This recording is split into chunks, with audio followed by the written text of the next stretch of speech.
Donald ট্রাম্পের যুদ্ধবিরতির formula শেষ পর্যন্ত খুব বেশি কাজে লাগেনি, কারণ ট্রাম্প যে যুদ্ধবিরতির কথা বলছিলেন তার মূল শর্ত ছিল স্ট্রেইট অফ হরমুজ খুলে দিতে হবে আর হামলা সাময়িকভাবে বন্ধ রাখতে হবে, কিন্তু বাস্তবে তার কোনোটাই পুরোপুরি হয়নি। ইরান এখনও হরমুজ কঠোর নিয়ন্ত্রণে রেখেছে, শত শত জাহাজ আটকে আছে আর তেল পরিবহন পুরোপুরি স্বাভাবিক হয়নি।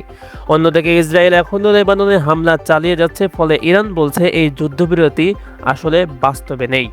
সবচেয়ে বড় সমস্যা হলো ওয়াশিংটন আর তেহরান একই যুদ্ধবিরতির কথা বলছে না। এক পক্ষ বলছে এক ধরনের চুক্তি হয়েছে, অন্য পক্ষ বলছে অন্য কিছু। ফলে পুরো বিষয়টি এখন বিভ্রান্তি আর অনিশ্চয়তায় পড়ে গেছে।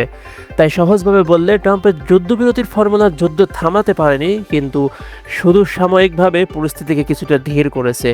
কিন্তু বড় সংঘাতের ঝুঁকি এখন পর্যন্ত রয়ে গেছে।